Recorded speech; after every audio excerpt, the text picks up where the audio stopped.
Wythenshawe, I think they scored 5 or 6 tries in the match. Phil, on his own, scored 5 tries. Wow. Wow. There was a couple of times when I was busting my lungs to keep up alongside Phil as he ran it in. I thought he might at least, after 4, he might just ship it me so I can have one. Sorry, I wanted to hit 5. I was hoping to get 10. But once again, the concept of Friday Night Vets rugby is brilliant. I know, I was gutted to miss it. I was absolutely gutted. But I had duties to be done at Sale Sharks. So I went there to interview AJ in the Sharky. And then I watched the game in a rather unusual place. Not unusual for, a lot of people, but unusual for me, which is in the gantry. Never been there before, didn't even know it existed. It's massive. The gantry up at the top for cameras. Yeah, you've got to keep going. Awesome. And then you find it, and it's absolutely amazing. So, I watched the game there. Just me and AJ. Could not be more perfect. Romantic. Candle. Yeah, well, so we could see the Leicester Tigers coaching staff. So up there was some comms guys who I'm not sure who they were. And there were Leicester Tigers. I can tell you at the end of that game, they looked visibly shaken to me. They look like, it hasn't been a good week for Leicester Tigers. We will come on to that in a little bit, but let's start with the rugby, and we've had a bunch of good questions come in to at Rugby Podcast. Let me start with this one: should Wales win the Grand Slam? Will this be the worst side to have won a Grand Slam, or the best side? I mean, it depends which way you look at this. So let's rewind the clock to 5 weeks ago. No. Further away than that. When did it first start? Like 7 weeks ago now?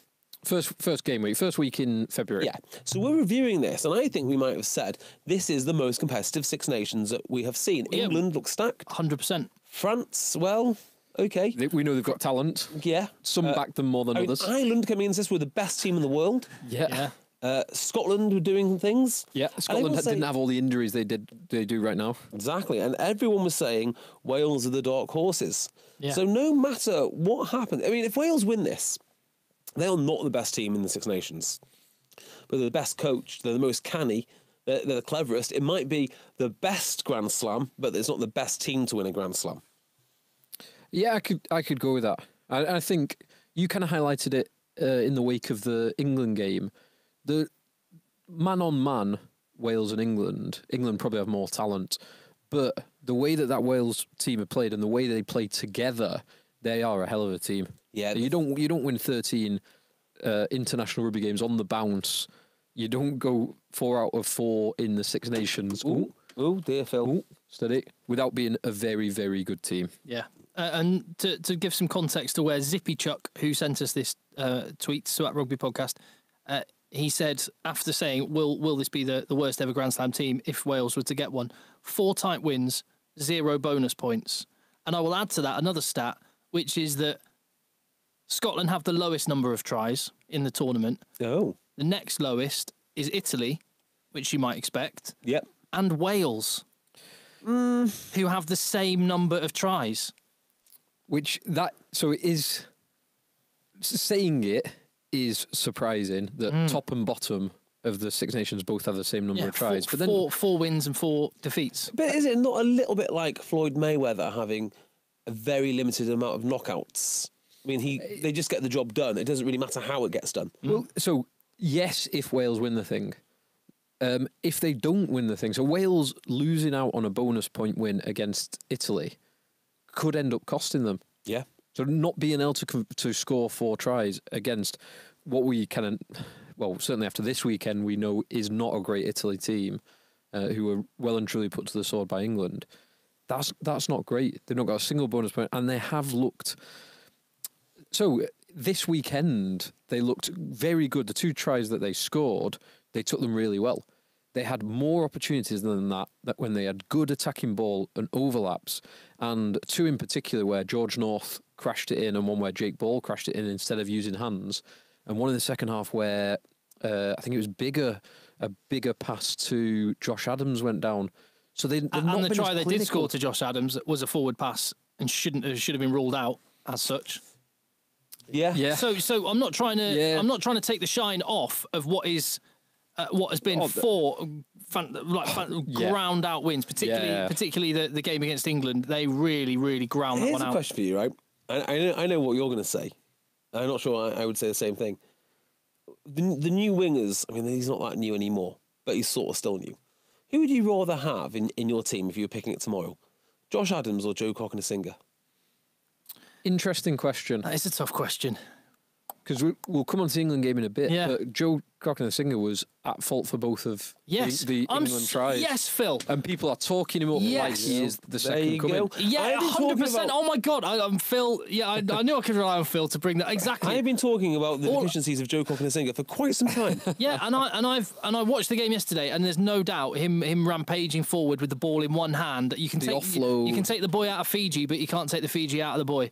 It's phenomenal to watch the little out the back of the hands offload. But yeah, both Italy's tries were where he should have been. Misread the situation and found himself out of position. So, right, you can say Josh Adams, but another question is Jack Noel or Josh Adams? Jack Noel or Joe Cockney-Singer? John Noel. And also... Probably, yeah. Or Chris Ashton. Yeah. Or Alex Lewington. Maybe not Lewington. No, definitely Alex Lewington. Definitely. And there was Josh Adams's try, the step. Oh, my word. Yeah, there was an element of Anthony Watson about that, which is who England might have had on their right wing had everybody been fit. I think Anthony Watson's a good one here because I sort of thinking it's not Shane Williams, it's not jinky enough for Shane Williams. It's not quite steppy enough for Jason Robinson. It's it's something slightly different. Naught to top speed in a few steps is what Josh Adams can do and what Anthony Watson can do. That step was just it was lovely. But it was Wales found themselves for both of those tries. They found enormous overlaps in the Scotland defence. Gregor Townsend will be very disappointed because it was a failure to recognise numbers from Scotland and just a failure to adapt and get the players out there, which in those two instances Wales did execute brilliantly, but they also messed up at least a couple of chances. And to loop this all together and sort of tie in the Joe Cockney-Singer thing and his effectiveness against Italy, but then who would you pick for a subsequent game? Look at what Wales did to England. Putting Joe Cockney-Singer on the right wing is not going to change the fact that Wales shut England down defensively, as they did Scotland. And as they do, and it's their work rate. They have the best defence in world rugby at the moment. I think they're up there with where Ireland were. It's not even. It's hard to explain. England's defence for me is the most pleasurable to watch, providing they are playing against the right opposition. And even then, you can have the best opposition in the world. If they are playing a style which suits England's defence, they will lose. So I actually think, in terms of sheer brutality, I love watching the England defence, but it's not flexible. I think the Welsh defence is flexible. It doesn't have that, that collision factor, the impressiveness of the English defence, but it does work harder and it is so much more flexible. I will say there was an element where I'd be interested to see what you saw because you were actually at Murrayfield. I was. It looked to me like Wales were offside the whole game. So. The seats that I had weren't the best. I had a very good weekend, and I was very grateful for the tickets. But I was 6 rows back, behind the goals, so very low down, behind the goals, at the opposite end from where all the tries happened. So I didn't have the best view of any offsides.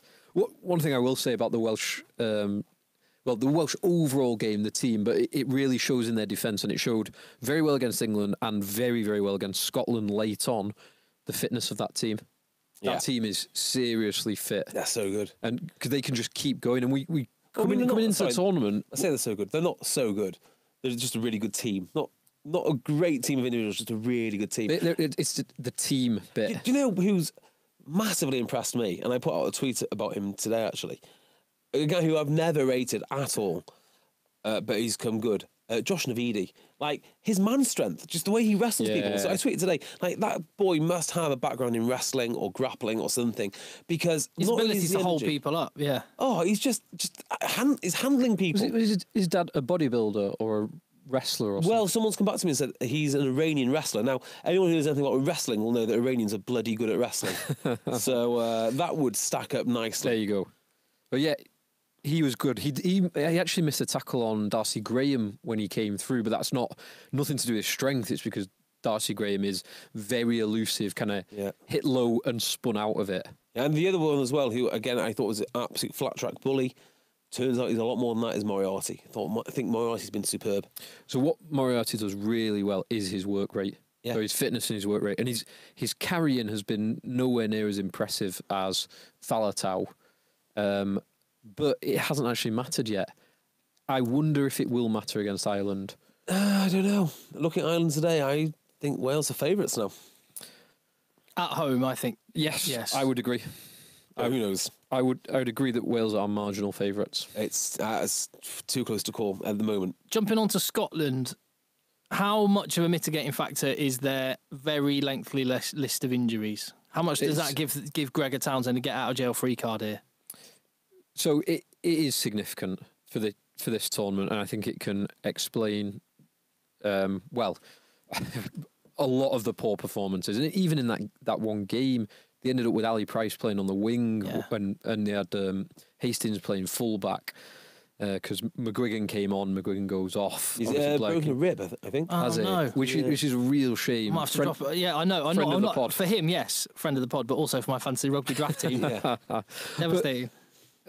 He was sitting in this chair 5 weeks ago when we were previewing the tournament, 6 weeks ago, and when he came on for that Scotland try, he looked really good. He just looked electric. He is electric. That was brilliant, and him and Hastings, the two off the bench, I thought were two of the best players for Scotland actually, because I thought Finn Russell, he didn't have his best game. There's a couple of his passes were a bit flat. A couple of them didn't go to hand, and I think that the centre partnerships, Scotland have obviously got injuries. Missing someone like Hugh Jones at outside centre is always going to cost you, but the centre partnership didn't gel in attack or in defence. I was disappointed with Nick Grigg. Yes. Simply the fact that I know how good he is. I know how much they rated him up in Glasgow, and I thought he'd come good actually. He still may do. He's a tough little nut, and he put himself around. I would say Scotland have a lot of players, and it's what we've always said of Scotland.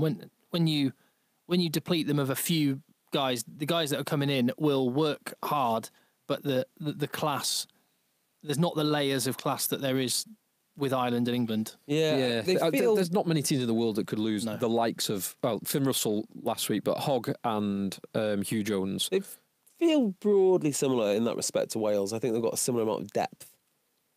Mm. I don't think you can go much further down on Wales's squad before you start to struggle. No. But if you took eight Welshmen out of that team. Although actually, I would say that's been the strength of Wales over the last year or so. Over this 13 game winning streak, is actually they have brought in guys that have come in and done a really good job. Yeah, I mean, not to hark back on this too much, but like I just look at that Wales team and I think, how long would Thomas Francis, Josh Adams, and Gareth Ainscombe have to wait? How many lifetimes before they got called up to England? It would be a long wait. Josh Adams, even. I mean, I can't see him being. Well, which English players haven't had a crack that if they were Welsh would probably be tearing up trees in the Six Nations? Which English players haven't had a crack who will have a crack when Warren Gatland replaces Eddie Jones next year? Because he is going to have a field day with that squad. They are going to be the best team in the world, bar none, by some distance. If Gatland gets his grubby little mitts on them, I can't wait. I just can't wait to see it. Did you hear his comment after the game? He said, when he was asked about the Ireland game next week, he said, "I'm looking forward to my last Six Nations game for Wales." Oh. Yeah, so Italy next. Did he say that with a knowing smile? Yeah. Oh, okay. Wales. Yes, he will be England coach. I just have a feeling. Yeah. They'd be mad. Anyway, it's possible. Yes. So who would I like to see? Well, I think he'd be using Cipriani. I think he'd be using Robson. I think he'd be not every game, but I think he would have a role for Robson gets the odd 10 minutes here and there. Yeah. What's wrong with that? Scored a try this weekend. How is he considered the second best scrum half in England? I'm not saying he's not, but how does Eddie Jones, kind of work this. Does Eddie Jones really believe he is the second best scrum half in England? And if he does, why is he treating him like he is? So, honest answer is I think no. I think he thinks that Danny Kerr is second best. And I think he's just getting experience in case he's not got his option A and option B available. And maybe, albeit not very much experience. And maybe stoking the fire in Danny Kerr. I think there is an element of that, yeah. Such a terrible situation for Robson to be in. I mean, do you want 10 minutes at the end of an England game to stoke the fires for Danny Kerr? But it is also... Will he take 3 nines to a World Cup? No. I would. He will not. No? Why? Would you not take Wigglesworth? He hasn't done in the past. No, do you know what? He won't do that. I don't know why I'm thinking logically about Eddie Jones. Of course he won't do that because he wants plan A and he wants plan A with different players. So he does not going to want plan B with Richard Wigglesworth or plan C with, what's his name, Dan Robson. So it's interesting on the plan A and B because I thought there was a marked difference in the way that England played. And obviously it's against Italy, but I think there was some parallels in where England found successes and where the weaknesses of Scotland have come. And I actually think this is a game plan that was tested out on Italy that is going to be used against Scotland.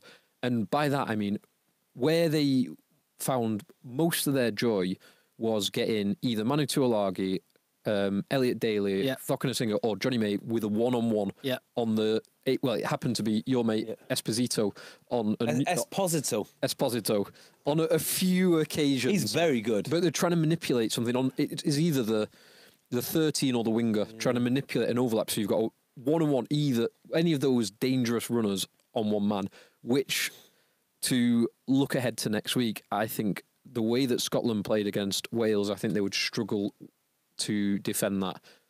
Yeah, I think... I mean, if that's your plan, it's not a great plan, is it? Because if I was a coach, I just picked the biggest guys and said, look, my plan is to get any one of these guys on a one-on-one. I mean, eventually that's going to happen. So I'm not... Well, it didn't happen against Wales, partly because they weren't playing that way, but it didn't happen against Wales, did it? Yeah, and I'm very suspicious about this dropping of the extra playmaker because Elliot Daly can do bits and pieces, but he's not a playmaker. He's a runner who can kick. Yeah. You've got the two big lads who are basically the same thing. And then you've got another big lad on the wing. They're 1A, 1B. And then you've got Johnny May, who just sort of is Johnny May. I don't think this can last. And I think if they do go and play a good nation with that lineup, they're going to get an absolute hiding. Well, yeah, the test would be how do you think that England team, and playing the way they played, would have got on against that Wales defence? It is a good question. I think it would have been a better strategy than the strategy they enacted in the Wales game, which was kick everything you possibly can to Liam Williams and just let him diffuse everything. Yeah. Well, like I said about England recently, is they're hard to play against because the players are amazing. All those players, no matter how badly they're coached or whatever's happened before, are going to be a handful. But they're easy to prepare for, and that gives people with the minds of Gatland or the minds of Townsend a fighting chance. And these guys should have no fighting chance. They should be absolutely put. They should absolutely be put to the sword. So, did we learn anything else from the England game? Yeah. So it's interesting. You mentioned I didn't think Cocker Singer was man of the match. I thought he looked electric going forward. He was at fault in defence, and there were holes. It was on balance. A credit. He's in credit. Yeah, and it's only his third or fourth cap. So it was great. But I thought Elliot Daly was excellent. Yeah. And I thought George Cruz has been one of England's players of the tournament. He was immense. Yeah. He's an immense player, isn't he? Yeah, and he wasn't even in favour at the start. No, he wasn't even in the England squad a few squads ago, a couple of squads back. Yeah, he wasn't even involved. Wasn't he left at home? I think he was for one of them. Was it the summer tour? He didn't go to South Africa. No, I can't. Right. Or was it autumn tour? Autumn. I think the autumn he might not have even been involved. Anyway, you are right. There's been a period without George Cruz. Yeah, and I think we've forgotten exactly how good he is and why he's a Lion and why he's a multiple European Cup winner and Premiership winner. But going back to your Danny Kerr point, maybe was that deliberate to leave George Cruz out? You're not quite at your best. I know what you can do. You need to go and sharpen up. Yeah. It's interesting because I think you can probably retrospectively apply that in a lot of instances. You don't know whether it's deliberate. You don't know whether that is a strategy. It's going to be interesting. It's going to be interesting. Oh, also, what we have learned is, another question. In fact, I'll make a statement, agree or disagree. Dylan Hartley can only hope to get a bench spot when he returns. Yes, with my only caveat that I still don't like Farrell as captain and leader of defensive line and leading the backs and kicking. I think it's a bit too much responsibility for him. So unless another leader steps up for the captaincy. And it is curious, like, got why England have got so many good players and so few leaders. It's a worry for me. It is interesting because you look. I was chatting yesterday about like all the World Cup winning teams. I could probably name most of the team from 2003, from 2007, from 11, 15. Yeah, you think 07, you go Matfield, Dupree, the other second row, Backy's Bertha, yeah. Do you know, Scoutberger. Yeah, wow, just all over the team. Well, Launchby's not going to start. Okay, so I don't think it's going to be. I don't think he could be captain. So just having a look at people who I would potentially make England captain, I wouldn't be outraged if Courtney Laws was given the nod. I think that would be pretty cool because he's done it for Northampton. I hear what you're saying, but I think any one of these players could step up and could do an amazing job, Owen Farrell included. But I think going on what Phil has said, it's not even a debate. You would have half a dozen proven captains to pick from most World Cup winning sides. Yes. Exactly. That's the point. That is the point. point. Who is the... I mean, is Brad Shields there for that reason? He's got captaincy experience. I can't see what other... I mean, I know he's got 2 tries against Italy, so on and so forth. He had his best game, again, against Italy. Yeah. But he did have a very good game all round. And Manu, I was critical of him a couple of weeks ago. Manu had a very good game, back playing at 13, which is... Much better for him. Much better for him. And they played a game plan to get the ball into his hands with some space outside, which is great. And so to go back to what you're saying, they have plan A. Actually, okay, the pack isn't going to change massively. But in the back line, outside of the scrum half, you could go forward Farrell as 10-12. You could go Farrell 2 massive bludgeoning centres, or you could go Farrell 2 Alangi Slade. Or you go Farrell Slade Joseph. Farrell Slade Joseph. So there are with personnel there actually are options. Whether Eddie Jones actually uses that to manipulate the way he plays a lot remains to be seen, and we're running out of time, so I think he would probably limit that. And so from what I've seen, by far England's best combination is big centre, probably Manu, could be Teo, either or, with Slade. That to me is the best, and I think that is remarkably similar to the Ford-Farrell combo, but without the defensive frailties. You've got 2 playmakers, they go either side of a breakdown or what have you. That to me is their best option so far. So we've not seen Joseph for 12 months. I know. I'm looking for. Has he got enough time to get himself established? Well, he was called into the squad. Yeah, and he's played a bit of rugby. So he's played a lot with that England team. He's not played much with him and Manu, which is possibly the way you'd go. Although he has played a bit with Teo. Yeah, and the success of... It is clear that Eddie Jones wants a big ball carrier in midfield. Yes. Yeah. So one of those positions... Well, yeah, so you're going to have to put in... I think whatever your coaching philosophy, if you had Manu Tuolangi fit and firing available, you'd find a way to accommodate him. Yeah. But the question is, where do you get the extra playmaking ability from? Because it's not going to be Daly. So something's got to give, and maybe that is Daly. But Daly's playing so well, maybe Jonathan Joseph doesn't get in, because I can't see the accommodation. And he's never looked at... So he never ever really looked at Good, who's your playmaking option from fullback. And also can play 10. He can play 10. He is playing 10, actually. Yes. You know, he's a great player. Slade could do it as well. Slade at 15 would be fine. What I'm encouraged by as an England fan is the number of question marks are starting to go away. Really? So before the Six Nations, there was... I mean, and I've held my hands up already earlier on in the tournament and said, I was wrong on Daly at fullback. I wasn't convinced. I still think Mike Brown could well be the man for certain occasions when there's a certain type of game, I would want Mike Brown and no one else that's English at the back. There are moments where I think that would be the case. The Ireland game at Twickenham last year 100% would have been one of those. 100%. So I still think he's got a role to play potentially, but I'm wrong. So the fullback issue, question mark's kind of gone. The question mark about 10, 12 and 13 is slowly starting to go. It's not the question mark over Ford and Farrell. I think it's an option you can use, but it's sorry. The 7 was the other question mark. well, you've got two. Yeah, you've got two great ones. My only concern of the 7s is, are you going to get either of them fit at the right time? Because they are both so Reckless. fearless, reckless. No regard for in a their own good safety. sense. That's why I go with the Currys and you use both of them. Yeah. Right, because just double chance of staying on the field. Bench Curry, as I keep saying. Get There you bench go. Curry involved. Yeah. But anyway, but the midfield one, it's not clear cut now, No. but it's starting to form a shape at least. Yeah, it is. I still do not know what the best option is.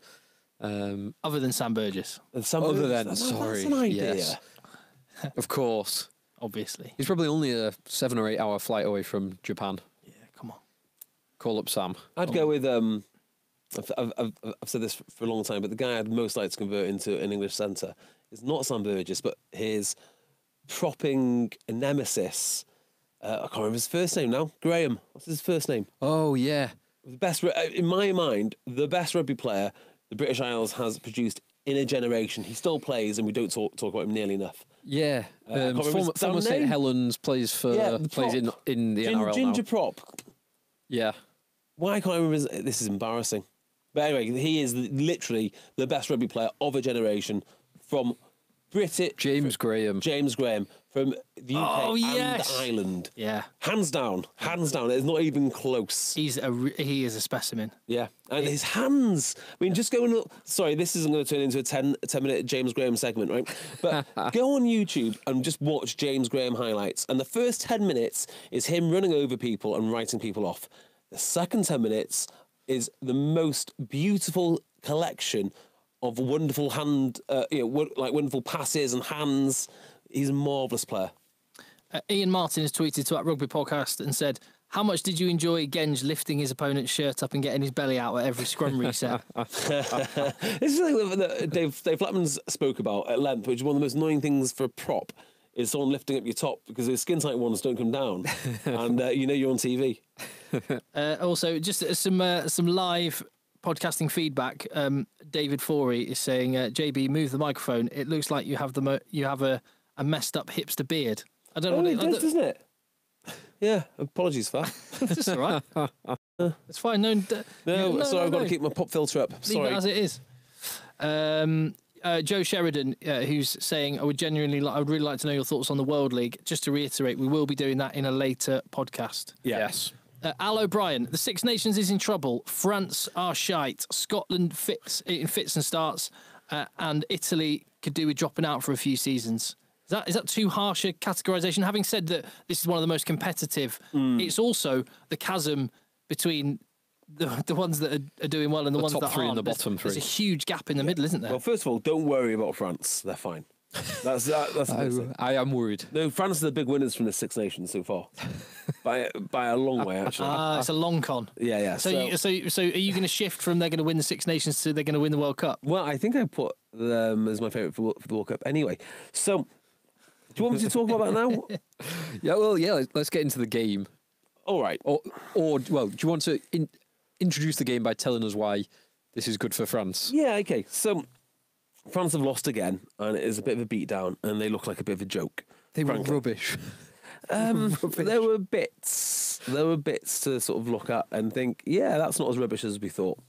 At the end of the Six Nations, there's going to be a lot of game tape about how you beat different teams. So the biggest losers for me of the Six Nations, regardless of what happens next week, is going to be Ireland. Ireland are the biggest losers from the Six Nations because coming into it, they looked almost undefeatable. And now there is a clear blueprint of how to beat them, and they will be devastated about that, and their confidence will be knocked. And I tell you what, there are a lot of teams out there who could emulate what England did. Think about someone like South Africa. Large, big men who work bloody hard. That to me, And an is intelligent, well-executed kicking game as well. yeah. I mean, someone like South Africa could quite easily do what England did to Ireland. So Ireland, Well, but then why loses. would South Africa move away from their blueprint of just electrifying speedsters yeah, married who to cut you to absolute shreds? monsters. Yeah. The two You know. the two in tandem, but I wouldn't abandon. Yeah. And Faf de Klerk. And Faf And de Faf de Klerk. Klerk, I mean, they could do it. New Zealand have probably been plotting and scheming for them Yeah. since they lost last time, and that game will give them a little bit more ammunition. England, we've kind of worked out exactly who they are after Wales. And then Wales and Scotland, no real surprises there, other than how well or how badly that they've done. France, we still don't really know about. We just know they're terrible. We just know they're absolute garbage, but we're still really good players. I don't care what anyone says. They are really good players. They've got some phenomenally talented players. They're amazing. They do, but then what did we talk about when we were talking about Wales earlier? How were we characterising their performance? The performance of a team. And then Yeah. Exeter Chiefs, when they won the Premiership a couple of years ago, you looked at some teamwork. of the names on that, and it was the collective. The solutions for France are so simple. When Jordan Lama kicks that corner and there's nobody there, I'm like, No one within 50 metres of where the Fuck, ball... H wouldn't do that. Yeah. I know. Me and Phil playing Vets Rugby Yeah. for Broughton Park Two of on us in the Friday night. backfield. We would have had Two of us there, that, we'd we'd have have had had that that I'm getting a covered. bit annoyed about this. I've taken 1 week off, and it's me and Phil. We've all played Vets Rugby, okay? I know with Talk H, I know exactly what our exits are like. Everyone knows what our exits are like. France had no exit strategy. They're a professional team, they have no exit strategy. Somehow, and this is genuinely impressive, they managed to only concede 3 tries in the first half. I Yeah. don't know any team in the world that could have put up with so much pressure and only conceded the 3 tries. And that does say something about Ireland's lack of creativity, which Yeah. is what they've been struggling with this year. And it's certainly not going to get any easier to find tries against Wales next week. But I mean, one of the tries. So there was the Rory Best pushover. Oh my God, he dragged his man over. Do you notice that? Yeah. Rory Best, right? All that Antoine Dupont needs to do Is just pull him to fall on the floor. He lifts him up, and Yeah. he lifts him up so we get a latch on try. Thanks. But the most incredible, the best example of French ineptitude, if the Lama kicked through or the Rory Best try wasn't, was the Johnny Sexton wraparound where Ficou and Uge bump into each other. They take each other out. Yeah. So how much game tape, how many times have we seen the Johnny Sexton wraparound? Ooh, millions of times. Millions and millions of times. And not only were they not expecting it, they bumped into each other trying to and it was defend the it and most took each basic other out. variation of the wraparound. It was just a wraparound, and Johnny Sexton goes in. It was unbelievable. I know. That a professional rugby... But so here's the thing, right? If I am in France's group, like England are, right, and I'm doing my analysis of France, I know nothing about them still, do I? Let's kick into... What we're going to do, we're going to kick to where they had no people, because all they need to do is drop some people there. Just put one person there. Yeah, and it's all ruined for you. So I am quietly confident that France will win the World Cup. I like your optimism. I don't share it, I'm afraid. I think that they've got to change something. Well, coaches, coach. captains, players. I don't know if it's a coach. distraction, but I would say, and we've talked about him loads. We don't need to go over the same old ground about why he can be brilliant. But if Bastereau is the answer, So good. you're asking the wrong question. No, he is the answer. He is the answer. Not you've for got to- France. Yeah. Well, why? I mean, they just need to put him in. They need to give him an opportunity to actually get on the front foot. Like Entomac was stood there today, feet planted on the ground. He looked like not even a rabbit in headlights. It's not even his fault. They had no exit strategy. Yeah. So he can't do anything. Well, anyway, I maintain if Bastereau's your answer, then you're asking the wrong question. Although David Howells has tweeted us, and it appears, at least from Dave this, Howells from Broughton Park. I'm not sure. At least this it might be actually. Anyway, I recognise him. Oh, he played in our Vets team on Friday. He was our 10. Do you remember that time he put you into space, Phil, when we were playing together on Friday night? Do you remember that? Yeah. How's your knee, by the way? Is it all right? Grazed. Very, Yeah. very. So I was wearing, so for the rugby up in Edinburgh, because it was bitterly cold, biting wind, I was wearing long johns, and my long johns were stuck to my grazed knees and hip and thigh. Not as bad as that Alex Mitchell, the Northampton scrum half from last week. Not that bad. I saw that. It's nasty. That was horrible. No, anyway, we've been sent a picture where it appears that Matthew Bastareaud is top of the Guinness Six Nations Fantasy League. Now, With 3,237.3 points. good for him. It looks like it appears to be actually Matthew Bastareaud. It's got a blue tick next to it or something. I don't think they do that in fantasy. I'd love it to be Matthew Bastrell. Wouldn't that be brilliant? Yeah, it would actually. Right, I'm just going to take a quick moment to say thank you very much for listening to the podcast. We appreciate it. And one way you can support us and also sort yourself out with an incredible shave is with our friends at Cornerstone. They've been our friends and supporters, well, since the very start, really. Kept the ship afloat. We wouldn't have been able to... Kept the wind in our sails. Yeah, totally. We wouldn't have been able to keep doing it. And it looks like they might be hoisting a new mast soon. Oh, yes, they are. But we will talk about that once we get our offer code. Oh, yeah. Yes, indeed. That sounds too cryptic, I will tell people. They're moving into other products which might affect men of a certain age. That's all I'll say. Anyway, they also do incredible razors, and that's what Cornerstone are best known for. We all use Cornerstone razors. We have the engraved shaft on the shelf in our bathrooms with our... What initials do you have, JB? JB. Cool. Or JDB, actually. You used to have one called Egg. But I do. No, Phil has Egg. I've got EGG. And I just have TC. So you can get your free aluminium weighty shaft engraved with whatever you want. You get that for free when you make an order because you listen to us. You can get 6 razors and any other paraphernalia you want delivered in your Cornerstone presentation box, and you get that for £5. Wonderful stuff. All that for £5 because you listen to us. All you need to do is go to cornerstone.co.uk/eggchasers. That's cornerstone.co.uk/eggchasers or Egg 10 at checkout. Right, Phil, you've got a quiz, haven't you? I have. Should we do this and then we can jump into the rest of the rugby? Let's do it. Let me just get it up. While you're just getting it up, did you, which links into the other Cornerstone product to me, did you see Spain beat New Zealand in the Toronto Sevens, or Vancouver, wasn't it? Yeah, I saw that. In the Sevens series. That was awesome. That is impressive. And Canada beat Fiji. Yeah, Canada looking incredible. Yeah, looking really good. But this is one of the issues that World Rugby have, and we'll talk about some of their issues more in the podcast. The Sevens game and the 15s game, I think, are competing now. They're completely separate sports. Yeah. There's no relation between one and the other beyond... In fact, in many ways, it's damaging for the 15s game. That's what I mean, yeah. They're almost in competition with each other. I'll give you an example of when I saw this firsthand, was when Kenya played against Germany. And I'm watching these Kenyan backs play, and they're Sevens guys. They're very good Sevens guys.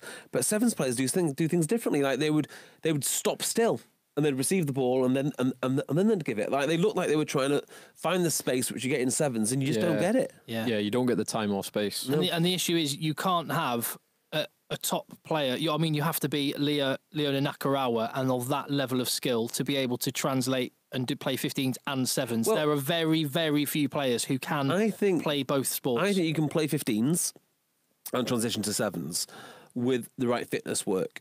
I don't think the skills and the amount of time you have in Sevens allows you to transfer up into 15s. I would do it the other way around. I'm sure there's loads of people out there who disagree with that. I'm sure if I asked Rob Vickerman, he would put me in my place there. Well, there's a lot of countries that use Sevens as a little place to blood some of their young players. Yeah. I mean, New Zealand have done it very, very well. They've rotated people in and out. Yeah, Australia, Rico Ioane. Yeah, Australia are talking about, what's his name? Falau. In the same way that Adam Ashley Cooper went to Sevens for a little while.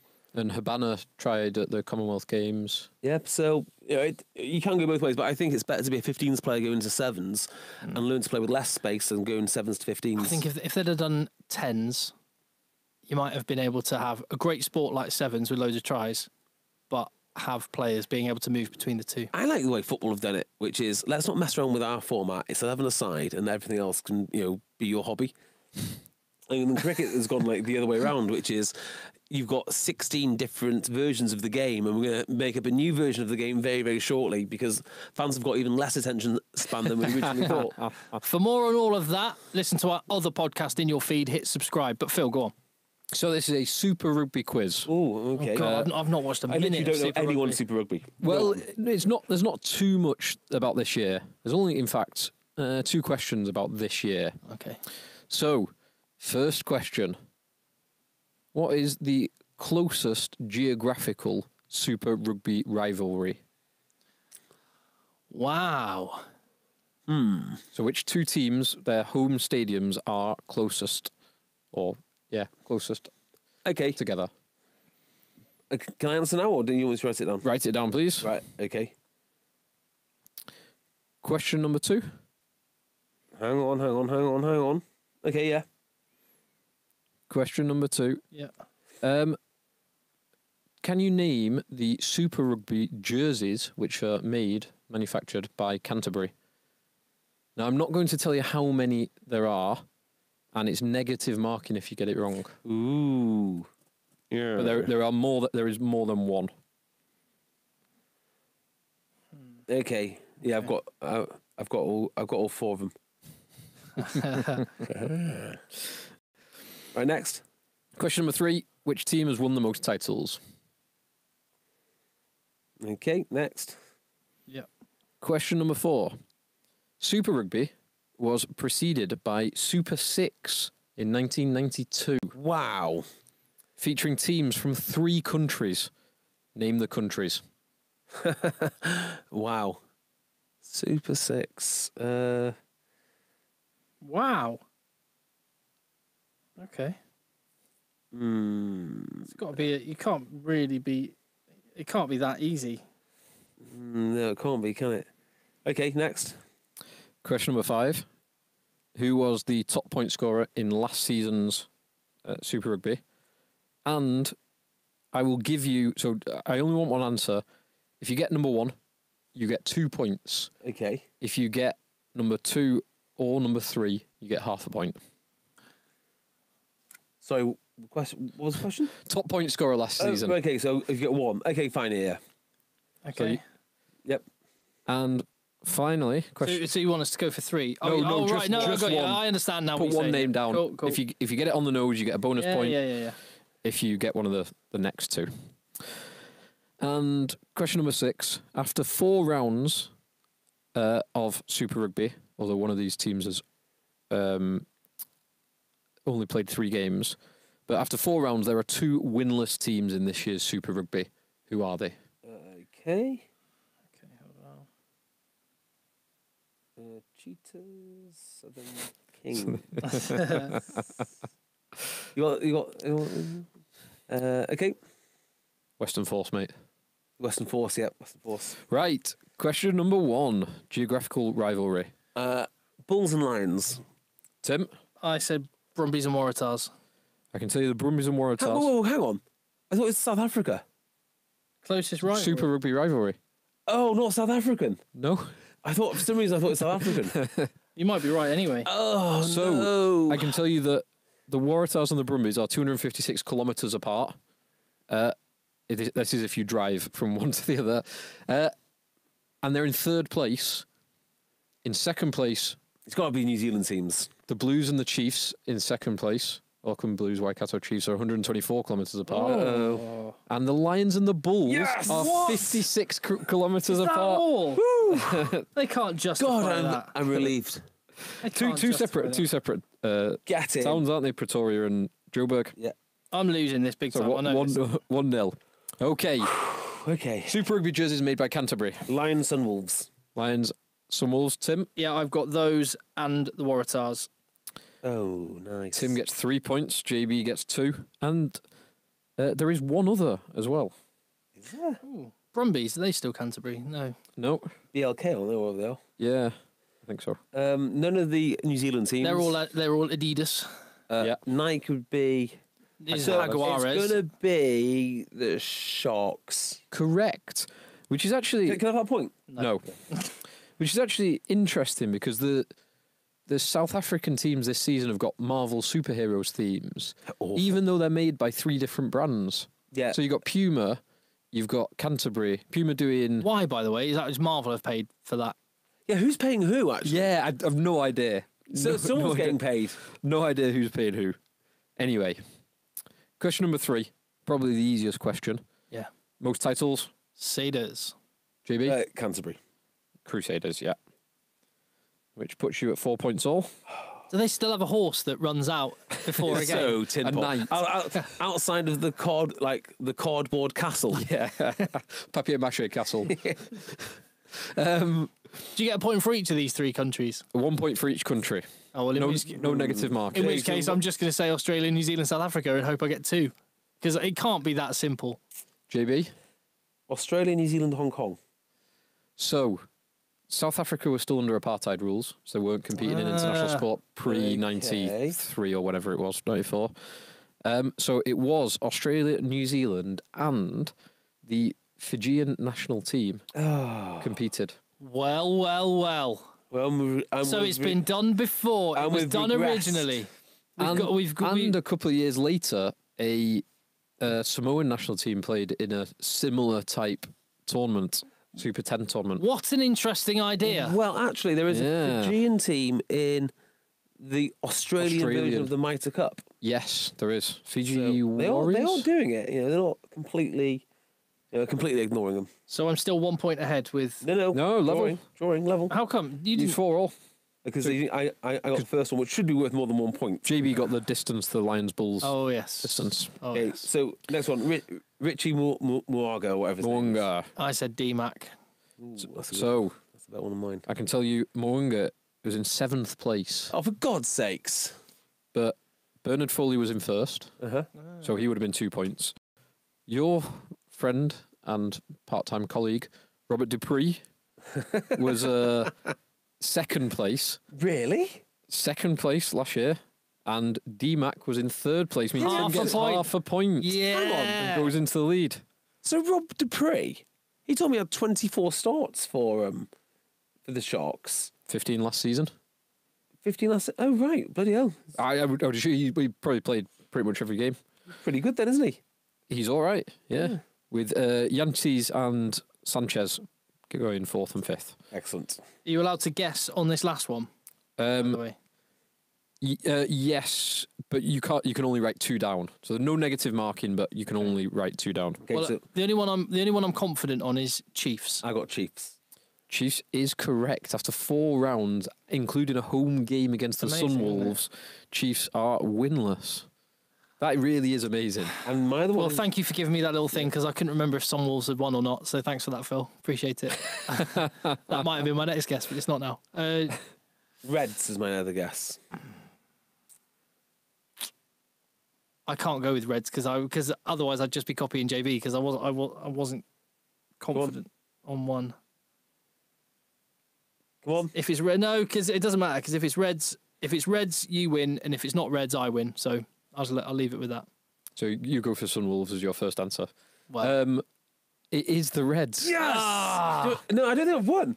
yeah, by I'm half a behind. point. By half a point. JB wins Justice. 8 points to 7.5. Wow, I got more Well than those. done. I'm fine with losing a Super Rugby quiz. That's not a problem. Well done, JB. Not bothered by Well that at done, all. me. Fair play. Do it again. You're such a Super Rugby hipster. Yeah, I am. Well, how's it doing? Do you think in terms of like UK people watching it? Is there Rubbish. still a lot of heat on it? Does people still care? Well, no. So I made a little gag on Twitter, like how do that someone watches Super Rugby because they'll tweet about it. I think it's got a hardcore following. This is the problem we're going to have with the Global Rugby Cup season thing, which we're thinking of. The bigger and more That should be convoluted. the name of it, by the way. Yeah. Global Rugby.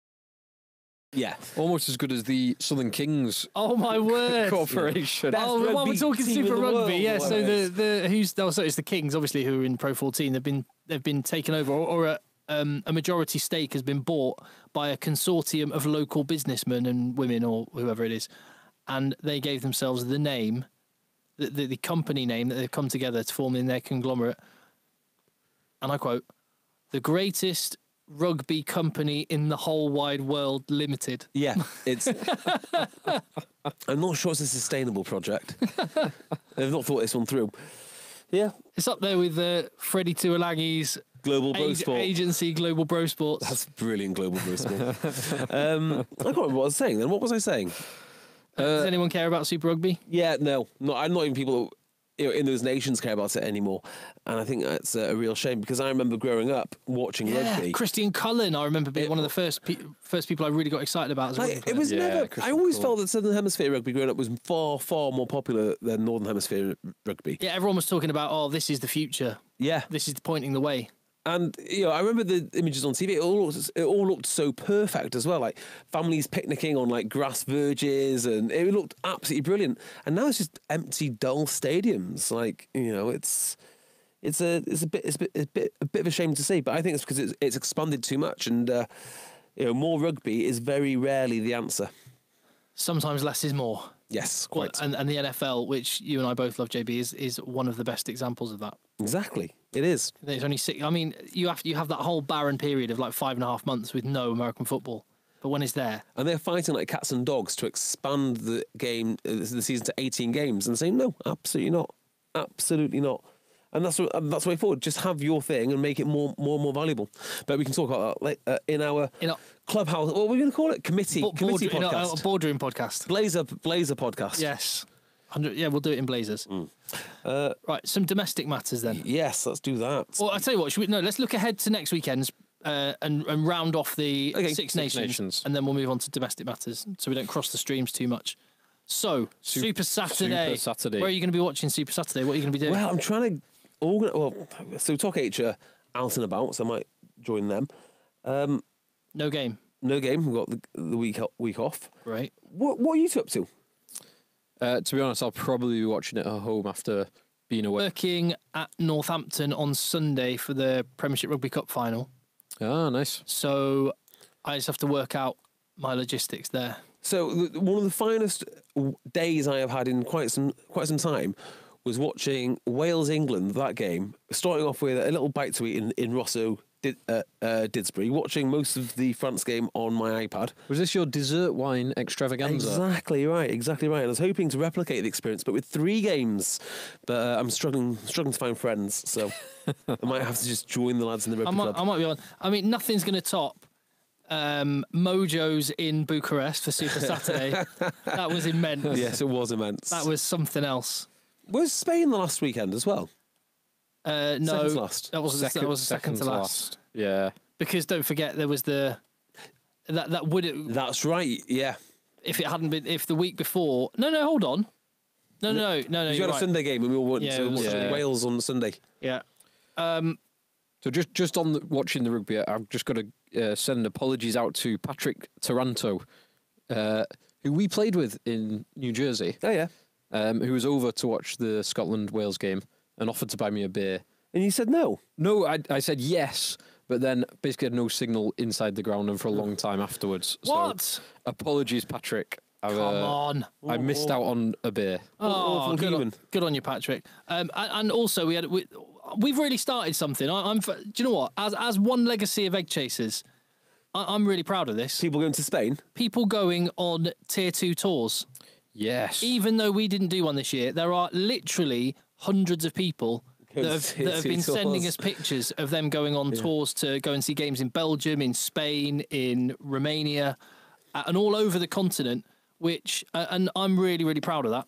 So the best one I think I've seen, Andrew Wingrove got in touch with us on Twitter to say it's not right now, but it is booked in the diary. Flights are booked for some guys from Dubai to fly to Georgia to watch the Georgia Scotland game. Wow. Pre-World Cup. That's one I want to go. Can we do that? That would be brilliant. Can we do Tbilisi? I think No. JB and I might struggle to do it this year. Do you know, like, I just don't really want to do it. I'm quite happy just flying over to Madrid. I'd do Madrid 2 or 3 times a year to watch rugby. I love it.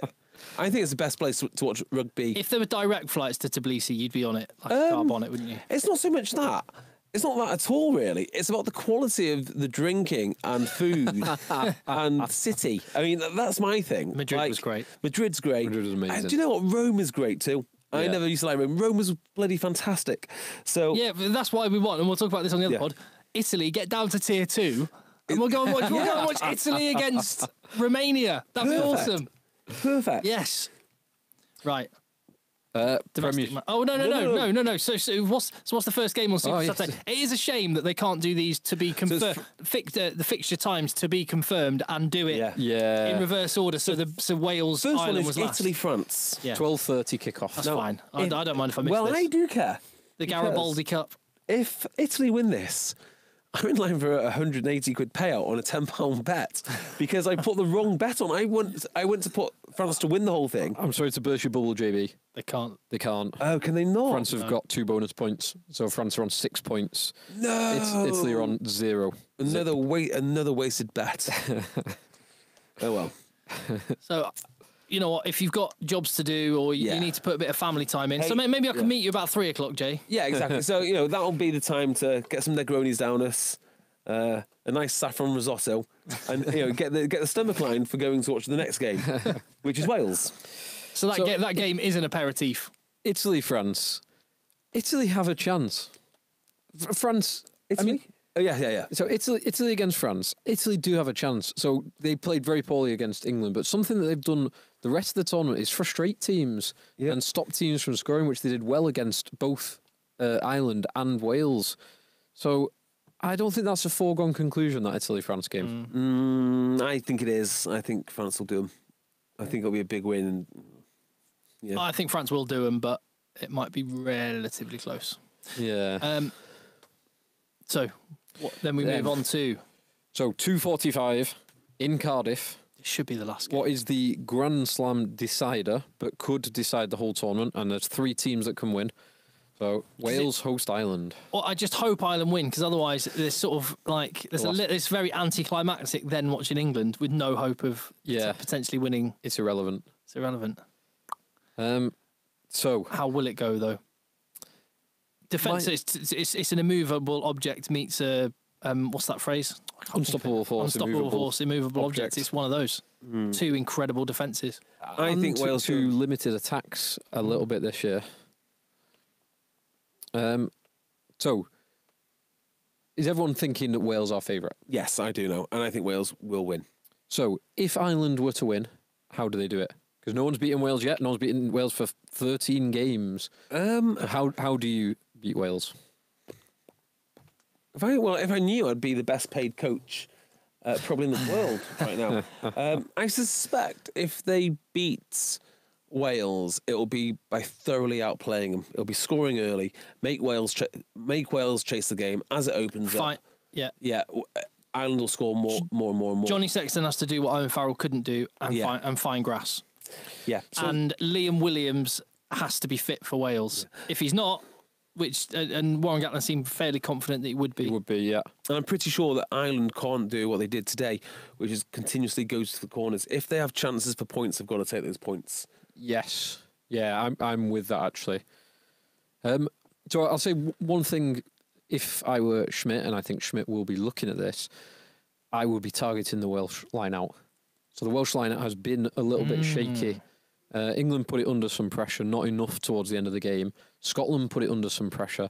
And I think Omani and Ryan will be reading that and really targeting and putting pressure on that as a way of taking off pressure from themselves, but also putting on pressure to Wales. Yeah, it's going to be a tight one. Although I think if one team could win it by more than the other, if that makes sense, it would be. I think Ireland could potentially win the thing with more points than if Wales win. Does that make sense? I think Wales will win in an absolute slugfest. Ireland have the potential to. All right, Ireland have got to find grass or win the aerial game, which Ireland are capable of doing. Oh well, so Stockdale seems to be a little tricky in this regard. Yeah, but if Carney comes back, that's a big. Carney back. Is Halfpenny near ready? We heard nothing about him this week. And also, he played very, very well for Scarlets in their win over Munster. He played very well. Defensively outstanding. So he could be around. And Liam Williams has this. Oh no, it's just a stinger. So he should be okay. So they're gonna be up against it. And Dan Bigger in reserve. I mean, there's not a better, close out the game. Yeah, there's not a better fly half in the world at that. This is going to be like one of the spring offensives in World War One. The battle for the gain line. It's going to be like It two. It's going to be really measured is. in inches. Yeah, and they're just gonna like Joe Schmidt's gonna be like who was the war general for the Allied forces in the I can't remember the guy's name. It's the French fella. He just more. I just need more. In off you go. More. Need more men. Go. They're just gonna relentlessly smash each other. Yes, I'm looking forward to it now. Now we put it in those terms. I'm looking forward to it. Yeah, so I think Wales. I mean, if Wales win it, it's going to be amazing. It's Gatland's third Grand Slam, fourth Six Nations. You add it to everything else that he's done in his career. I mean, the guy's a genius. The guy is an absolute genius. And also, if it's a third Grand Slam in whatever it is, 10 years or 12 years, we have to talk about him as probably the best Six Nations coach since Sir Clive Woodward. Yeah. Yeah, I'll go along with that. I think one thing that I would say about Ireland, the way they beat them is Conor Murray's got to be the Conor Murray that we know, who he hasn't been in this tournament. Yeah, you're right. I tell you who must be annoying to play against. In fact, a lot of Wales players are annoying to play against, I bet. But Gareth Davies in particular, just the energy, he's always bouncing around, he's so fast, he's so strong. He has the occasional brain fart now and again. But I imagine he's annoying to play against. And Conor Murray's a lot more measured than that. I can see just forgot his name. I just said it. Gareth Davies. Gareth Davies. Thank you. Really getting underneath the skin. Yeah, I can see him winning that battle. So I actually think Ireland will. Oh, God, no, it's in Cardiff. It's in Cardiff. If it was in Ireland, I'd say Ireland will win. If it's in Cardiff, I'll say Wales will win. I think the edge is there, but it's going to be very attritional, as we've already said. It's going to be very close. So it's one of those that could go either way, I think. But I expect it will fall on. Will the roof be on or off? It's up to Ireland, is it not? Yeah, it is. So I imagine they'll have it off. Yeah. And then if it rains, it'll be like Passchendaele. If it's dry, it'll be a bit more like Verdun. Exactly. Well, hang on. Here's a question. When you play in the Space Dome in Paris, it's a dome. Yeah, you can't choose there on or off. There are no options. So why do Ireland have the choice? Because there is a choice, maybe. I don't know. They need to rewrite that rule. I think Wales should have the choice. It's their home ground. Yeah, yeah. On rewriting rules, it was interesting that there was a disallowed try for Ireland, which was on the basis, bearing in mind what we're talking about, the grounding, whether you're carrying the ball or whether the ball is loose and you're touching it. It was decided that Cian Healy hadn't pressed down on the ball, and he just touched it. Because if it were just the law that as long as the ball's in contact with the ground and you have some sort of contact with the ball, technically Cian Healy scored it. Yeah, he had to press down. So anyway, yeah, because a lot of people are under this sort of illusion that there is no such the downward pressure is not in the laws. But pressing down is in the laws when the ball is loose. Yeah, which is the same thing. Anyway, so we're all going for a narrow Wales win. Yep, and then a England win. Yeah, comfortable England win. It's a Twickenham, isn't it? So they're going to batter them. Yeah, I think you're probably right. Looking at these performances and so on and so forth, I think it'll be comfortable England win. So if Wales slip up, England should win the Six Nations. If Wales slip up, yes. If Ireland hammer Wales and then England slip up, then Ireland win. Or if Ireland beat Wales and England slip up. See. But if Wales lose and England win, if England win without a bonus point but Ireland get a bonus point, then it would come down to points difference, which England currently have a 64-point advantage. Wales have won 13 on the bounce. Yes. Yeah. This will be 14 on the bounce. Yeah. Do you know their last defeat? Do you know what their last defeat was? England? Ireland. Oh, was it? Mm-hmm. Before they started their 13-game winning run, they lost to Ireland. So that would mean, and then it comes to the World Cup, if they've got a couple of easy games, what's the record? Is it 16? 18. England so there'd be 14. Do World Cup warm-ups count? I don't know. Historically, they have do. have there been capped and non-capped warm-ups? Yes, I have. Come on, Because I think JB Cup. Yeah. You should know this stuff. Yeah, I mean, I'll consult the people, the team at the JB Cup offices. Is it based in Geneva or somewhere like that? Dublin. Dublin. Yeah, next door to IRB. Preference- Sorry, World Rugby. World Rugby. Preferential tax arrangements. Yes, exactly. Oh, interesting. So Wales could. No, they're not going to. They can make a run for that record. They need 4 or 5 games. I mean, they're not bothered about the world could do. record. They're just bothered about holding on to the Retain JB Cup. Well, that's why Absolutely. you play so hard. You know, so it's such an accolade. I mean, it's not even because I'm an England fan, just because I love Super Saturday so much. I want Ireland to win just so there is something on the line for the last game and it doesn't Yeah. feel anticlimactic. Or I want the powers that be to just, in future, have flexible kickoff times. Yeah. So you like the Ireland game last? Yeah, Ireland-Wales Yeah, last it is has how to it be, should doesn't it? be. Yeah, you're right. Yeah. Because let's say England win, they start the final game top of the table, and Wales, it just feels great then, doesn't it? The drama, the Yeah. storylines feel amazing. Anyway, can't have it all. Yeah, and I prefer this to having all the games at the same time. Yeah. Because while the drama is better when you've got all the games at the same time, I like watching 3 games back to back to back. Yeah, well, that I love it. last day of the Premiership season, you feel I'm already excited about that because you feel like there could be several storylines to be decided on the final day Potentially, yes. with the way that things are looking currently. Which leads us nicely into wrapping up some of the Premiership stuff. Well, before you do, there is a question which could be this podcast. Talk about drinking in stadiums. Let's do that in the boardroom chat. The boardroom chat. Yeah. You sure? Yeah. Although I will say, in relation to there was another thing that got bought. I saw a lot of people getting on Twitter, deep in the cesspit on Twitter, getting right in. No, is that the wrong one? Oh, what's going on? Wrong one. Yeah, wrong one. Never mind. Basically, getting into England and the number of players they have that weren't English Quite a few, in isn't terms it? of their heritage. Well, so Brad Shields was mentioned, Nathan Hughes, Billy Vunipola, Yeah. Mako, I Ben guess. Teo, Manu Tuolangi. Mako didn't play, did he? There's one more, Joe Thockenasinger. Singer, yeah. That's 6. And then there was Mako and Dylan Hartley not in the side. Now, that's 8, right? Which is quite a lot. What I would say to that is get back in your box. Why? Why would you say? Except for Nathan Hughes. He's the only one that I have an issue with because the rest of them have English parents or were kids Yeah. when they came to And England. they've been raised, You schooled. you all that cannot stuff. say there was anything mercenary about Joe Cocknasinger coming over age 12 or whatever he was, Wasn't his dad in the army? That's why he's here. something like that. Yeah. So back in your box. It's nothing like Nathan Hughes. And, 100% yeah, with you. It's but- just like WP Nell and CJ Stander and loads of other ones like that. James Lowe and Jameson Gibson Park when they're added in. You going for your sound effect, Jay? Oh, sorry. Is that on? No, it doesn't matter. No, it's fine. Go on. So I was just going to stick up for those England boys who have English parents.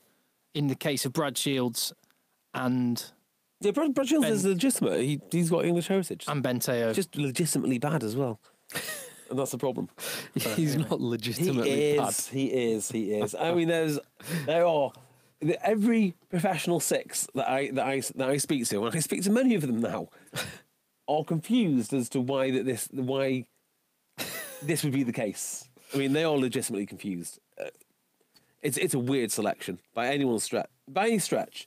In fact, let's play a game. How many other 6s are there out there who you'd have ahead of Brad Shields? Omani. Try just in the Premiership. Don Armand. 100%. Probably Don Armand. Mark Wilson? And then we'd have another one to legitimately moan about in terms of heritage. Oh, yeah. Mark Wilson? Yeah, probably. Yeah. Chris John Robshaw. Ross? No. Get a grip. John O'Ross is the best out the lot by a country mile. That's outrageous. I wouldn't. No, stop it. He's a good workhorse, John O'Ross. John O'Ross is a superb player, a leader of men, and a great listener as well. What about Rob Shaw? Yeah, I'd have Rob Shaw. Yeah, probably would. Don Brandt, would you rather see Don Brandt play? Number 8 now. Yeah. Don Brandt, maybe in a year's time. How about a fit and firing Jack Clifford? No. No. Okay, definitely not. I can kind of get on board with that. If he'd have fulfilled the potential he showed as a 21-year-old, yes. Willis? No, again, nowhere near enough game tape. Not now. Well, hang on. Yeah, not enough game tape. But like Brad Shields came in as a 27-year-old. Hadn't played a game for. Yeah, that the All Blacks didn't actually want. There's a reason they didn't want him. Another Curry. Brad Shields captained the winning Super Rugby season. Yeah, and they still didn't want him. So yeah. By the way, your assessment of John O'Ross is way off. John O'Ross is a good player. He's a superb player. Way off. I would prefer Brad Shields. That's insane. In that game against Saracens, John O'Ross put Billy Vunipola. Yeah, exactly. Oh, who's in trouble? Again? Yeah. So, and in particular, completely. Have you trying to war game the rest of the season, Yeah, the final 6 rounds? Yeah. I'll just give you my points totals. So I've done it. Okay, so I've got 4 more rounds of games left, and 6. Oh no, because I've decided that they're already going down. So the next 4 lots of games, if I've got this right, it's Tigers 34, Worcester 28, Newcastle 25. That's how it currently stands. Yeah, current position, and Bristol 35. Yeah, so I've only done the bottom 3. So I think after that, next round of games, I think Tigers will get a losing bonus point. Okay, so they'll be 35. Just jump ahead. Worcester 29, Newcastle win. Jump ahead rather than going round by round. Just jump ahead to where you see it. Well, I only got to 4 rounds in the future where I get to Tigers 39, Newcastle 37, Worcester 30, and for me, they're done by then with 2 rounds to go. I was saying to Phil before the pod when we were having a little brief chat. I was looking at the fixtures myself, and I think Worcester. I don't think Worcester. I think the last day of the season, which I was saying I'm most so excited about, I think is going to be a battle for 4th place to 8th place. Even 4th place, those boys are pulling away now. Well, ever so slightly, but when you look at the fixtures, we'll see about that. Okay. I think Quins could well be caught by Sale, for example, when you look at the fixtures. But I don't think relegation is going to be on the line on the final day. I think last weekend has possibly, potentially, when you look forward, could have sealed Worcester's fate. Yeah. So, I mean, Newcastle are a damn good team. That's the first point. Well, they're nuggety. They're showing the kind of mental toughness that they showed all last year and at the start of this season, and in Europe. Yeah. Well, so let's just say they would lose against the top 4 teams. Okay, that being, I say them, I mean Newcastle. Yeah. Sale Sharks going to St James's Place. St James's Park, right? Is eminently winnable. So that tells me they can beat pretty much anyone. Newcastle have got Quins. Yeah. Newcastle have got Quins at home, Sale at home, Northampton at home, and Leicester at home. I think. Yeah. I think that's their 4 home, and they've got 4 home games out of 6. Yeah. That's huge. Which are all winnable as well. All winnable home games. That's huge. So I think that Newcastle might be able to overtake Leicester. I just don't think Worcester can. No, see, Leicester have got winnable home games as well. And you can't underestimate the impact of Youngs, Ford, May, Tuolangi in that back line. Yeah. Tamura coming back in. Tamura. Well. I mean, they haven't had Vianu all season as well. Yeah. Genge and Cole coming back in. Yeah, so, they are good. So they've got very winnable home games. So Leicester are going to be fine. Leicester aren't going to get dragged. Aren't going to get sucked into this. I think. But you look at Worcester's fixtures. I think they're done. Well, no, obviously they're not done because any team can win on any given day. But they're in big trouble. They are. But they came back and got 2 losing bonus points against Exeter. Yeah, they did. That's a good result. So I think if they win 2 more, they stay up. Yes. Even then, I think it's touch and go. Yeah. I think they've got a minimum of 2. 2 plus bonus points, maybe. I think Newcastle could end up on 40 points, which means Worcester need to win 3, really, unless they pick up a lot of bonus points. It's going to be fascinating. I have no idea. Yeah. I have no idea. Worcester, definitely all my favourites. I think how it's turned around unbelievably. I think in the last fortnight. For some reason, I don't know. I think just got a funny feeling about Tigers. Do you know when people say things are too big to fail? It just makes me think that that's sort of coming around the corner for them. Because they are bad. Take those 6 England players, plug them in. They haven't got to worry about Europe. They've just got 6 Premiership games left in their season. That's it. Yeah. So I mean, I think had they not have sneaked that win over Wasps, they'd be on 30 points. It would be genuine concern time for them. Yeah. I think they will be okay because they will eke out a couple of wins. I mean, I do mean this. When I first started getting into rugby, Leicester Tigers, it was all about Leicester Tigers. They were amazing. And there's something which I hate about seeing rubbish Leicester Tigers teams. Like, they're just not doing... It's all the players' fault. I mean, they're not trying to be bad. I just don't think they've recruited wisely. Or the guys that they have recruited, they're putting in a poor situation by putting them all together. Well, I mean, I know Quinn's had a bad weekend this weekend, but you actually look at Quinn's without internationals going away. Yeah. And when you used to take out the Quinn's 4 or 5 England players, they'd look a totally different team. Leicester, albeit even when they had their players, they didn't look that great in the pack particularly. No, they didn't. But they're replacing really, really good players with quite average ones. Yes, yeah, you're right. And they're trying to find value, aren't they? I mean, I really liked how they kind of got 3 number 8s to work out which one would be any good. And it hasn't particularly... Well, I don't know. Guy Thompson's been a good player for them, just not being on the field enough. I thought Will Spencer, would do a really good job for them. But he's not been on the field enough. He's an enormous man, by the way. I think he will. And there's talk of Callum Green going to Leicester. Green has gone. That is... So Callum Green and Will Spencer. And Jonathan Davis. That sounds like a really gnarly second row. That sounds like a Leicester lock. And Jonathan Davis today has been linked with them as well. Yeah, JD. So that would be right, and that does make sense because they were looking to get Hugh Jones, and that failed at like the last minute. So they will reinforce, but I don't like watching Leicester Tigers do so poorly. And they were. It's kind of just say I watched them on Friday. They were poor. Yeah, I've seen the highlights of that. They were not good. Yeah. So I'll just say a few things about Sale, or one thing about Sale, which is.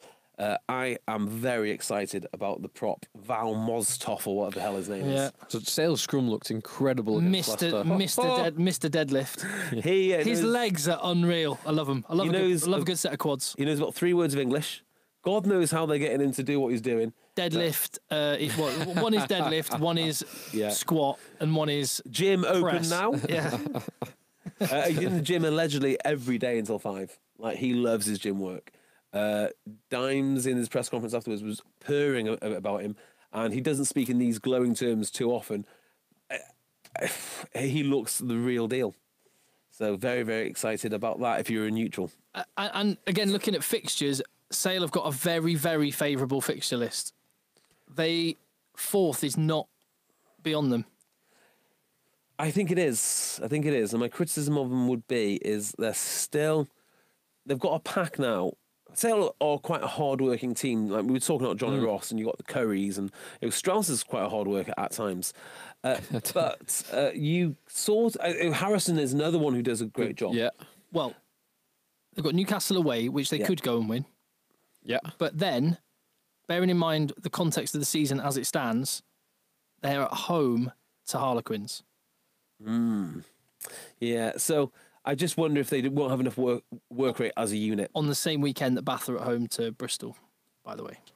Bath now put themselves... And Bath are coming to the AJ Bell as well. Yes, they are. So that's going to be a good game. Sale are away to Worcester and then home to Bath. So they're away to Newcastle and Worcester, home to Quins and Bath. It should be doable. They could win 4 games there. Yeah, all winnable. I don't think they will, though. I don't think they've got enough legs in the pack with those guys. Which is why on the last day of the season, I think they might have a shout at top 4, and they are at home to Gloucester. Last day of the season. So when's AJ back? Next week. That's important. Means I'm going to have to find someone else to watch the game with, which is upsetting. Anyway, we don't need to get into the fixtures, but so we touched quite a bit on Sale. We touched quite a bit on Leicester. We've not yet mentioned the 2 last-minute wins Yes. for Newcastle and Bristol. Yes. Penalties slotted in the last minute to win by 1 point and 2 points. What happened at the end? 89 minutes. Yeah. What happened at the end of the Northampton game, by the Not way? seen it. Couldn't tell you. No, I've Northampton only seen Bristol. I've only seen the kick, the Madigan kick. Yeah. But there was a lot of people been saying that there's loads of yellow cards given out. It sounded like it was a bit reminiscent of Worcester when they beat Bath. All I know, right, is that I'm slowly falling in love with this Bristol team. I absolutely love them. So it's kind of like waifs and strays, and then some very, very expensive players. That's effectively what they are. And everything about them was set up for ridicule, like the Bears. I mean, come off it. And like some of their kit looks a little bit cheesy, but the whole thing just works really well. Yeah, and I was only wrong. I was only wrong in how right I was before the season when I called them 9th and said that their front row would be dynamite. So I'm looking at the match incidents for Northampton Bristol. 73 minutes Reinach yellow card. 76 minutes Gibson yellow card. 77 minutes Tom Wood yellow card. 81 plus 1. Don't know why it's written like that, but 82 minutes Alex Waller yellow card. So 4 players off when Piers O'Connor scores the try, and then Madigan converts to win by 2 points. Wow. Yeah. So this is what I'm loving at the moment.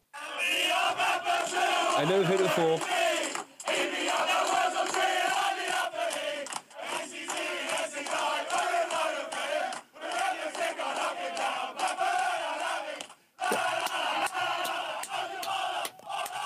Gotta love that, haven't you? Is it like it's going again. Is it like a Wurzel song? It is a Wurzel song, and what I love about it the most is like you actually need to know the words to sing it. You can't just join in. Yeah, you have no idea what they're saying. They've got thick accents. You've actually got to make the effort to learn the Wurzel song. Yeah. In order to sing it. It's brilliant. Like Gareth Ameskin did with the Welsh national anthem. Yeah, very similar.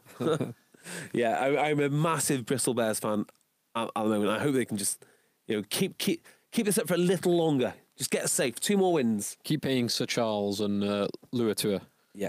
Reece Priestland is apparently struggling to get a contract for next season. Shock. Really? Oh, North Wales?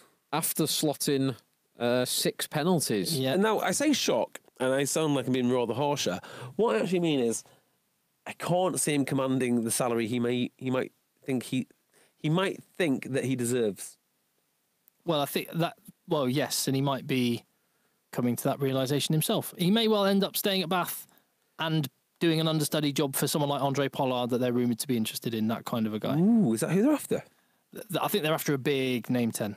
It has to be weird for Bath to go for a big name. This is like Dyson, I'm not sure about that Dyson and Craig money. You know what I mean? It's they're not playing games, are they? His checkbook is open.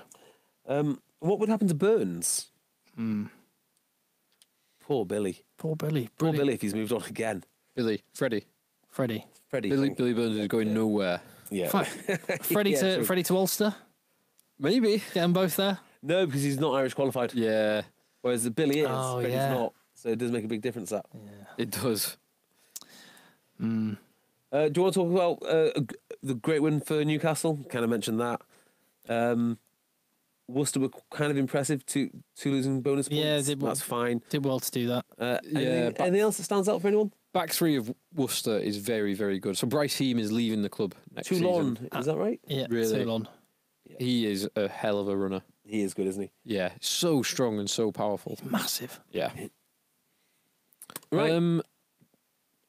Yes. Let's wrap it up then. Yeah. Let's wrap that up. It's all Six Nations weekend mainly, isn't it? I mean, there's no Premiership next weekend, so that's all good. Right, don't forget to subscribe to our channel wherever you listen, and make sure you listen to the other podcast where we're going to put our blazers on and solve all rugby's problems. There we go. Right, I am removing a little bit.